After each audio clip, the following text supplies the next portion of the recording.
Hello बच्चों, कैसे हैं आप। उम्मीद करती हूँ आप बढ़िया और एकदम मज़े में होंगे। तो आइए बच्चों, एक बहुत ही अच्छी कहानी पढ़ेंगे हम, और हमारी इस कहानी का नाम है बिल्ली से छुटकारा।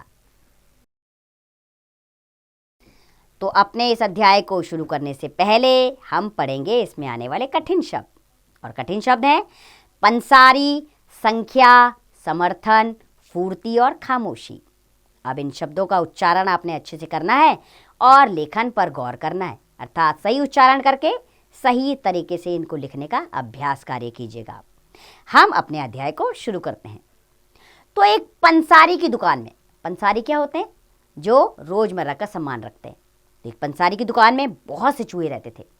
वहाँ उनके खाने का भरपूर सामान था। वे रोज तरह तरह का माल उड़ाते और मस्ती में अपने दिन काटते। इन शरारती चूहों के कारण पंसारी की नाक में दम था। उसे इनसे छुटकारा पाने का उपाय नहीं सूझ रहा था। मतलब पंसारी परेशान हो गया था कि इन चूहों का क्या करे। ये चूहे तो बिल्कुल जा ही नहीं रहे थे।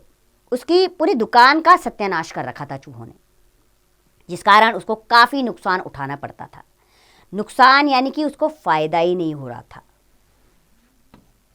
उसको अपने कीमत की लागत भी नहीं मिल रही थी। एक दिन उन चूहों से छुटकारा पाने के लिए दुकानदार एक बड़ी और मोटी सी बिल्ली ले आया। बिल्ली रोज किसी ना किसी चूहे को पकड़ती और उसे मारकर खा जाती। धीरे धीरे चूहों की संख्या कम होने लगी। पंसारी ने यह देखकर थोड़ी राहत महसूस की। अब पंसारी थोड़ा शांत हो गया कि हाँ, अब चूहे धीरे धीरे कम हो रहे। बिल्ली के आने से चूहों की बड़ी चिंता हुई। अब चूहे बड़े चिंतित होने लगे कि धीरे धीरे तो ये बिल्ली हमको खाए जा रही है, हम तो खत्म हो जाएंगे। उन्होंने बिल्ली से छुटकारा पाने का उपाय ढूंढने के लिए सभा की। अब सारे चूहे इकट्ठे हुए और उन्होंने इसका उपाय ढूंढना चाहा कि कैसे बिल्ली से छुटकारा पाया जाए। पर छुटकारा पाने के लिए क्या करना चाहिए? छुटकारा पाना यानी कि पीछा छुड़ाना। सब चूहे सोचने लगे कि आखिर बिल्ली से कैसे छुटकारा पाया जाए। यह उस सभा में किसी को नहीं सूझता था, अर्थात कोई समझ में ही नहीं आ पा रहा था कि आखिर बिल्ली से पीछा कैसे छुड़ाया जाए। तभी एक होशियार चूहे ने कहा, बिल्ली बहुत चालाक है। वह दबे पांव बड़ी फुर्ती से, फुर्ती यानी कि बड़ी तेजी से,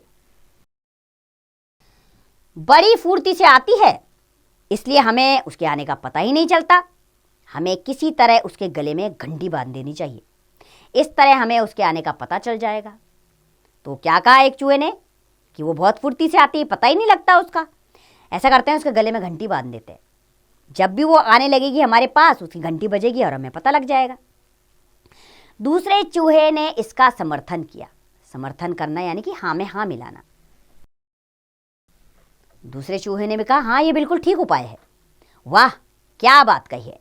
जब बिल्ली चलेगी तो उसके गले की घंटी बजेगी। हम घंटी की आवाज़ सुनकर सावधान हो जाएंगे।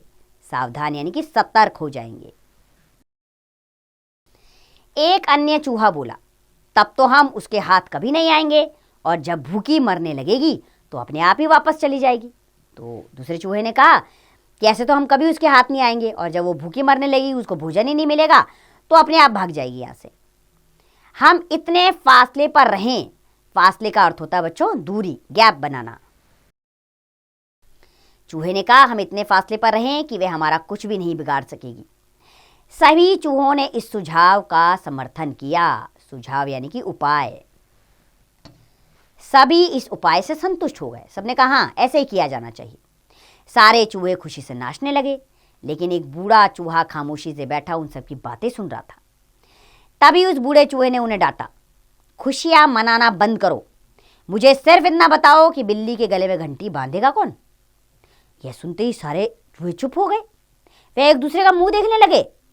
उन्हें इस सवाल का कोई जवाब नहीं सूझा, अर्थात उन्हें समझ में नहीं आ रहा था कि आखिर बिल्ली के गले में घंटी कौन बांधेगा, क्योंकि जो घंटी बांधने जाएगा उसको तो बिल्ली खा जाएगी।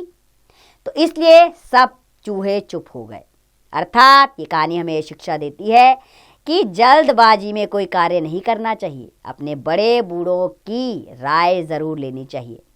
आखिर उनके पास बहुत सारा तजुर्बा होता है और संगठन में शक्ति है। अगर संगठित होकर कार्य किया जाए तो संकट से निकला जा सकता है। तो उम्मीद करती हूँ बच्चों ये कहानी आपको पसंद आई होगी और इससे मिलने वाली शिक्षा को आप अपने जीवन में ज़रूर अपनाएंगे। अब इसका अभ्यास कार्य आप स्वयं कीजिए।